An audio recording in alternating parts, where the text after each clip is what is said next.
Welcome to Zenbed sleep solutions. Sir Karnakar Reddy garu Nalgonda నుంచి మన దగ్గరకు వచ్చారండి. మ్యాట్రసెస్ కోసం రిక్వైర్మెంట్స్ తీసుకొని వచ్చారు. సార్ కడగానే సార్ ఏ విధమైన మ్యాట్రసెస్ చూస్తున్నారంటే సార్ చెప్పారు, సార్ నాకు 3 బెడ్రూమ్స్కి మ్యాట్రసెస్ కావాలి, మీరు రికమెండ్ చేయమనంటే సార్కి ఆర్తోలో చూపించాను. బ్యాక్ పెయిన్ రిలేటెడ్ ఏమైనా ఇష్యూస్ ఉన్నాయంటే సార్ అన్నారు అవును సార్ ఉన్నాయి సార్ అంటే సార్కి 3 టైప్ ఆఫ్ మ్యాట్రసెస్ చూపించాను. ఆర్తో లాటెక్స్, ఆర్తో సూపర్ సాఫ్ట్, ఆర్తో మెమరీ. సార్కి లాటెక్స్ కంఫర్ట్ అయితే బాగా నచ్చింది. సో లాటెక్స్లో ఏ విధమైన డీటెయిల్స్ ఉంటాయి ఒకసారి ఎక్స్ప్లెనేషన్ చేయమని చెప్తే సార్కి కంప్లీట్గా ఎక్స్ప్లెనేషన్ అయితే ఇవ్వడం జరిగింది. లాటెక్స్లో ఏ విధమైన కన్స్ట్రక్షన్ వస్తుంది ఏంటి అనేది.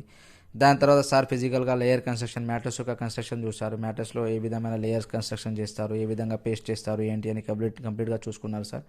చూసుకున్న తర్వాత సార్కి కంప్లీట్ మెటీరియల్ గురించి నాలెడ్జ్ వచ్చిన తర్వాత సార్కి అర్థమైన తర్వాత సార్ వచ్చేసి ఆర్డర్ కన్ఫర్మ్ చేశారు. ఆర్డర్ కన్ఫర్మ్ చేసిన తర్వాత సార్ కంప్లీట్ ఒక డౌట్ అడిగారు. సార్ నాకు మొత్తం అయిపోయింది, ఓకే సార్, ఫైనల్గా అవుట్లుక్ ఏ విధంగా ఉంటుంది మ్యాట్రస్ ఒకసారి చూడాలనుకుంటున్నానంటే మిషన్ పైన ఒక ఎగ్జిస్టింగ్ కస్టమర్ మ్యాట్రస్ నడుస్తుంది. ఆ మ్యాట్రస్ గురించి సార్కి మొత్తం కంప్లీట్గా అవుట్పుట్ గురించి కంప్లీట్గా ఎక్స్ప్లెనేషన్ చేయడం జరిగింది. జస్ట్ మీకు కూడా ఒకవేళ మ్యాట్రస్ ఏమైనా రిక్వైర్మెంట్ ఉంటే ఒకసారి తప్పకుండా జెన్బెట్కి విజిట్ కండి. అండ్ మోసం చేసేవాళ్ళు చాలామంది ఉన్నారు, బట్ మోసం చేసే వాళ్ళది తప్పు కాదు, మోసపోయే వాళ్ళది తప్పు. ఎందుకంటే వాళ్ళు తెలిసి మోసం చేస్తున్నారు, మీరు తెలియక మోసపోతున్నారు, అది తప్పు మీది. ఏదైనా కూడా తెలుసుకోండి, మోసపోతే గోసపడతాం. ఎప్పటికైనా ఇప్పుడే విజిట్ చేయండి జెన్బెడ్ స్లీప్ సొల్యూషన్స్.